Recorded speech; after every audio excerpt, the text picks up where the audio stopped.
이슈에 대해 깊이 있는 시각을 만나보겠습니다. 변상욱의 눈, YTN 뉴스에 있는 저녁 변상욱 앵커 나왔습니다. 안녕하십니까? 네, 안녕하십니까? 어제 저희가 코로나19 1년 특집 인터뷰를 진행하기도 했는데요. 예. 오늘 변상욱의 눈 시간에도 그 이야기 해보겠습니다. 코로나19가 전 세계를 휩쓸면서 각국의 위상과 국격이 재평가되고 있습니다. 코로나19로 인한 우리의 국제적 위상 변화는 어떻게 보십니까? 일단 방역에 성공하면서 또 경제 침체가 상대적으로 폭이 좀 줄었습니다. 그래서 지난해 미국 트럼프 대통령한테 또 이번에는 영국 수상한테서 G7 정상회의에 의장국인 두 나라가 지난해에도 그렇고 올해도 그렇고 연속해서 우리를 초청한 거죠. 그러니까 G7에서 스페셜 게스트로 세 나라나 네 나라를 더 초청할 때 꼭 들어가는 거 보니까 이제 우리도 G10에는 들어간 거 아니냐 이렇게 볼 수 있고, 또 경제협력개발기구 OECD가 지난해 12월에 경제전망 보고서를 낼 때 물론 잠정치입니다만 2020년 세계 모든 나라들이 연간 성장률 전망치가 뚝뚝 떨어지는 상황에서 제일 안 떨어지고 버티는 나라가 결국은 한국이 될 것이다. 회원국 중에 1위를 했죠. 예. 주요 20개국, 전 세계 주요 20개국을 치면은 회원국에다가 이제 중국하고 몇 나라가 더 들어가는데 중국이 이제 좀 앞서 있기 때문에 중국에 이어서 2위를 할 걸로 이제 예상을 하고 있는 거고, 결국 OECD가 보든 아니면 세계 주요 선진국들이 보든 간에 한국은 코로나19 이 상황에서 방역에 성공하면서 경제적으로나 아니면 세계 리더 국가로서의 위상이 몇 단계 뛰어올랐다라고 하는 건 인정하는 것 같습니다. 예. 그러니까 우리가 정통적으로 선진국이라고 했던 뭐 미국이나 유럽의 각국들, 지금 뭐 방역의 어떤 모습도 대처를 잘 못하는 것 같고, 거기 따라주는 국민들도 좀 지금까지 우리가 바라봤던 선진국이 맞느냐 좀 의아한데, 외신에서 봤을 때는 K 방역의 우수성, 그리고 국민들의 지지와 희생, 또 방역 그 준칙이나 규칙을 준수하는 우리 높은 시민성, 이런 걸 다 인정한 것 같습니다. 그렇습니다. 결국은 누가 봐도 국가가 정부가 국가 전체를 컨트롤하는 검사, 격리, 진료, 치료 수준이 이제 뛰어난 거고, 재정을 투입할 때도 일단 우리는 좀 물론 더 투입했으면 했지만 충분히 투입을 했다고 보는 거고, 그다음에 이것이 K 방역을 이뤄낸 이제 가장 큰 효과는 전 국민이 상당히 빨리 일사불란하게 움직이는데도 호흡이 잘 맞고 나름대로 잘 따라주더라라고 하는 여러 가지 이제 이유가 있었겠죠.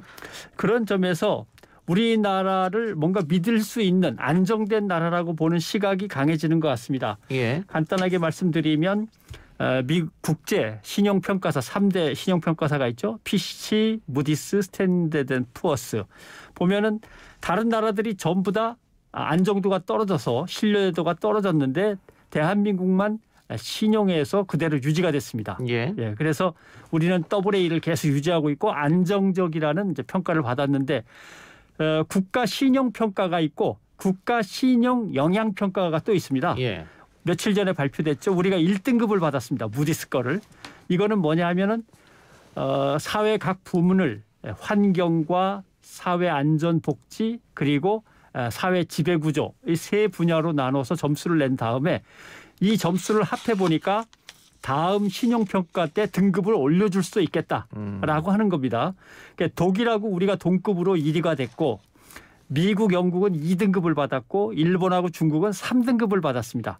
이건 간단히 얘기하면 국가가 얼마나 건강한가를 표시하는 건데 우리가 1등급에 올라간 것도 그렇고, 아무튼 코로나19 상황에서 한국의 위상이 상당히 높아지는 기회를 맞았다라고 하는 거죠. 그 확진자 사망자 수도 OECD에서 끝에서 뭐 두 번째 정도 하고 있는 것이고, 또 그걸 보수 언론들은 왜 1등 못했냐고 또 탓할지는 모르겠습니다만은 대단한 그리고 거죠. 방금 말씀하신 것처럼 경제 전망치도 높고 또 국제 신용평가사에서 높은 평가를 내렸고, 이것 이외에도 뭐 공공 청렴 지수라든가 이런 것도 높은 위치를 차지했더라고요. 그럼요. 그게 이제 왜 중요하냐면은 결국은 여러 가지가 있는데, 국제 투명성 기구에서 평가하는 국가별 부패 인식 지수, 이게 2016년에는 52위였습니다. 2017년에 51위. 그러다가 2018년에 45위가 됐고 2019년에 39위가 됐고, 그다음에 이거는 이제 부패 지수고, 공공 청렴 지수에서도 우리가 2017년에 그러니까 24위인가 했었는데 예. 다시 5간대가 뛰어 올라가지고 아시아 국가 중에서는 지금 1위를 차지하고 있는 거고요. 예. 그다음에 뇌물 위험 매트릭스 평가도 200개의 국가 중에서 23위로 계속 올라오고 결국 이런 것들이 뭐냐 하면은 신용평가에서 이 사회가 한국이라는 사회가 갑질을 없애고 정책을 투명하게 실시하고 민주주의가 발전하고 있다라고 하는 평가를 받으면서 결국 신용 등급에 올라가는 거죠. 이게 그러면서 우리의 국가 위상이 올라갔다 여러 가지 수치로 나타나는 건데 그 변상욱 그 언론 전문가니까 이 질문을 안 드릴 수가 없습니다. 로이터 저널리즘 연구소에서 디지털 뉴스 리포트 2020을 공개했는데 여기서 각국에 대한 언론 신뢰도를 조사했는데 한국 언론은 40개국 중 40위 꼴찌를 했습니다. 그 앞서 이야기했던 여러 가지 지수들하고는 완전히 비교되는 건데 이 현상은 어떻게 보세요? 결국은 한국의 민주주의가 앞으로 나아가고 있는데 상당수의 언론들은 민주주의가 앞서 진보해 나가는 것에 대해서 불만이 있는 겁니다. 왜냐하면은 투명해지고 민주적인 발전과 견제 균형이 갖춰질수록 과거에 기득권을 누렸던 언론으로서는 그것들을 내려놔야 되거든요. 그러니까 뭔가 기득권을 수호하기 위해서 새로 진입하는 것들을 막고 자기가 가진 것들은 더 키워나가야 되는데 그게 어려우니까 자꾸 민주주의의 어떤 발전이나 진보적인 정책의 수립 시행에 대해서 딴지를 거는 거죠. 그러니까 결국 뭔가 좀 불투명하고 물이 흐릿해야만 탁한 물 속에서 잘 지낼 수 있는 그런 여건에서 언론이 커오다 보니까 거기에 대해서 계속 딴지를 걸고 하는데 문제는 시민들의 의식 수준이나 사회를 보는 민도는 점점 높아지지 않습니까? 그러니까 예전엔 지적 안 했던 거지만 이제는 언론이 뭐가 틀렸는지 무슨 의도에서 저걸 속이려고 하는지 이걸 이제 좀 용어를 쓴다면 메타인지라고 하는 건데 구조와 흐름과 맥락을 통합해서 볼 수 있는 국민의 의식이 높아지고 있는데 언론은 계속 국민을 무시한 채로 예전에 갖고 있던 생각, 예전에 갖고 있던 기득권을 유지하려고 하니까 점수가 낮은 거죠. 신뢰하는 매체 유튜브가 상위권에 올라온다는 것 자체도 우리가 좀 반성해 봐야 될 것 같고요. 자, 그런데 지금 뭐 정치권에서도 재난지원금에 대해서 여러 가지 이야기가 나옵니다만 1차는 전국민, 2차, 3차는 선별로 했습니다.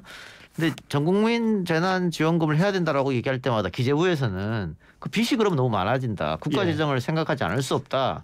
국권을 지켜야 된다. 이런 논리거든요. 그 논리에 대해서는 어떻습니까? 경제부총리 그래서 많이들 야단치시죠.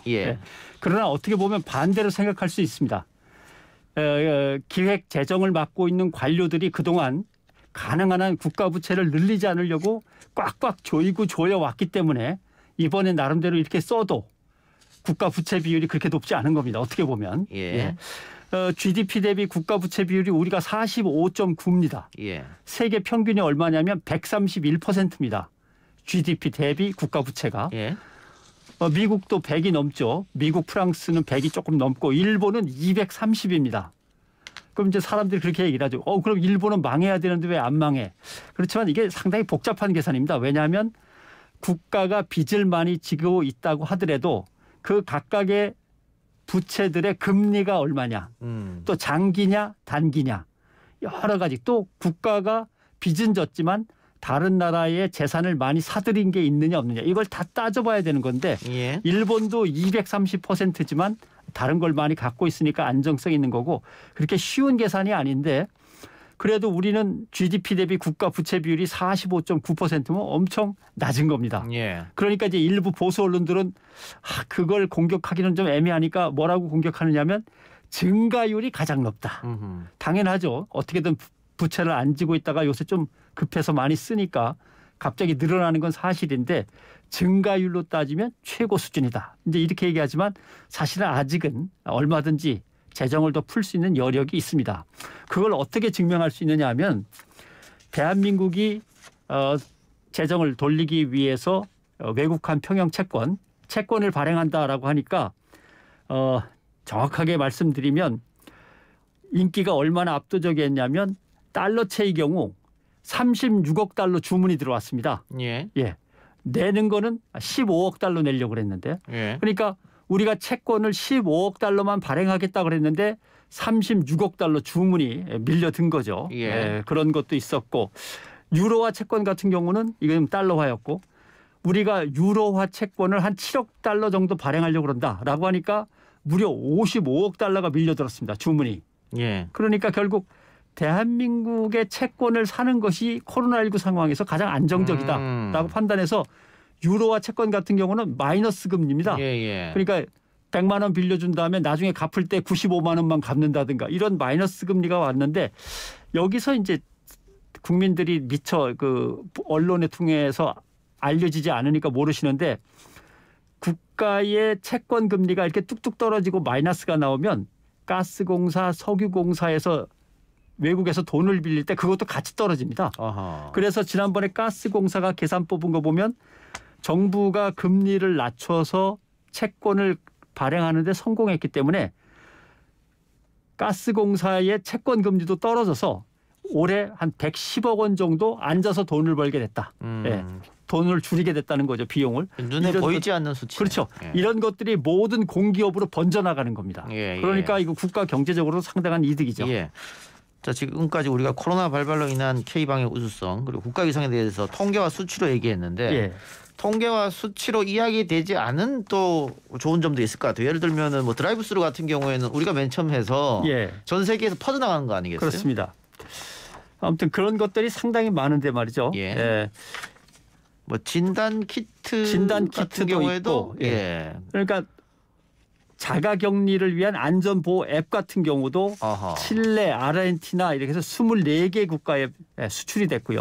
그다음에 주요국 정상들과 WHO, 아프리카 국제 질병통제센터 이런 기구들도 코로나19를 상당히 칭찬하면서 국제사회의 우수 사례로 뽑고 있습니다.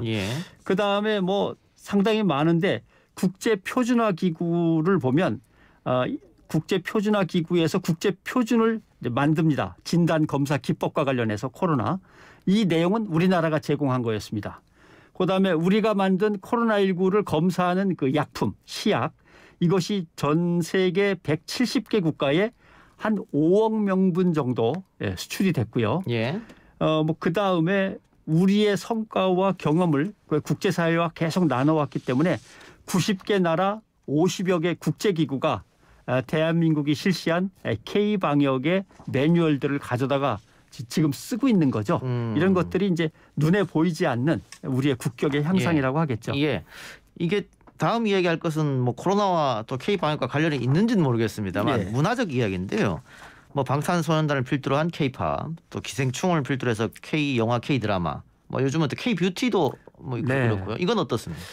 뭐 K-팝, K-웹툰도 있습니다. K-푸드도 있고. 방탄소년단이나 영화 기생충은 뭐 많이 아시니까 생략하고 영국의 세계적인 월간지 모노클이 평가한 걸 보면 한국의 소프트 파워 수준은 어느 수준이냐면 독일에 이어서 세계 2위로 봐야 된다. 이런 평가도 있었고요. 그다음에 전 세계의 한류, K-한류를 애호하는 사람들이 얼마나 될까 할 때 2019년에 1억 명이었는데 2020년 코로나19를 거치면서 몇 명이나 늘었을까 이것도 상당히 기대가 가는 수치인데 한번 봐야겠고요. 그다음 한류를 기반한 K-푸드. K-푸드는 코로나19 팬데믹 때 상당히 성장했습니다. 김치, 인삼이 엄청 수출됐다면서요. 그다음에 이제 기생충에서 짜파구리를 끓여 먹지 않습니까? 짜파구리를 먹으려면 김치가 있어야 됩니다. 단무지 갖고 안 됩니다. 양파나 단무지 갖고 반찬이 안 되고 좀 강한 맛에 김치가 있어야 되니까 김치가 지난해 3분기 역대 연간 최고 수출액을 경신했고요. 거기에 따라서 고추장, 된장, 인삼도 코로나19에 상당히 효과가 있는 건강식품이다라고 해갖고 계속 수출이 늘어나고 있고 라면은 우리가 흔히 간식으로 알고 있지 않습니까? 그러나 코로나19 상황을 거치면서 전 세계에서 라면은 그냥 식사로 인정을 받고 있습니다. 우리는 아직도 좀 간식으로 생각하는 경향이 좀 있는데 이미 전 세계 인구의 상당수가 라면은 꽤나 맛있는 면류 식사다 이렇게 생각을 하고 뭐 김치는 완전히 건강식품으로 자리를 잡으니까 중국이 공격을 하죠. 김치가 본래 중국 거라 이런 식으로 공격을 할 정도가 됐습니다. 그 뭐 미국에서는 또 우리가 만든 만두가 엄청난 인기가 있다고 그러고 예. 러시아에서는 또 컵라면이 선풍적 인기를 끌고 있다고 하던데. 제가 오히려 의외로 이게 참 효과가 컸다라고 생각하는 건 유엔 참전 용사들한테 우리가 마스크를 보냈어요. 예. 한국 전쟁 70주년을 맞아서 고맙다는 감사의 뜻으로. 의미로. 예. 그런데 이게 22개 국가에서 특별 기사로 다 실렸습니다. 어허. 한국에서 그 70년 전에 고맙다는 인사로 예. 코로나19 마스크를 보냈다. 예. 그다음에 이것이 다시 유튜브 영상으로 만들어져서 전 세계에 퍼졌고 그다음에 유엔 참전국에서 참전 용사들이 직접 작성한 감사 메시지가 다시 온라인 오프라인에서 예. 사진과 영상으로 또 퍼지고 해서 이거 우리가 코로나19 때문에 이분들을 초청하려다가 초청을 못하고 대신 마스크를 보낸 건데 예. 이게 의외로 효과를 좀 크게 본 것 같습니다. 이것도 역시 돈으로 환산할 수 없는 국가 홍보가 되어버렸네요. 예, 알겠습니다. 방금 말씀하신 것처럼 한국 전쟁이 끝나고 지금 70년이 지났는데 이 70년 동안 민주주의와 경제 발전을 이렇게 눈부시게 이룩한 국가는 또 우리밖에 없지 않을까 이런 생각도 들고요. 그렇죠. 예. 오늘 말씀은 언론만 잘하면 되는 거예요. 알겠습니다. 오늘 뉴이터 예고해 주시죠. 뉴이터는 언론들이 요새 뿌리고 있는 부동산 가짜 뉴스에 대해서 팩트 체크가 되겠습니다. 예, 알겠습니다. 오늘 변상욱의 눈 여기까지 하고요. 뉴스가 있는 저녁도 많은 시청, 청취 바랍니다. 고맙습니다. 고맙습니다.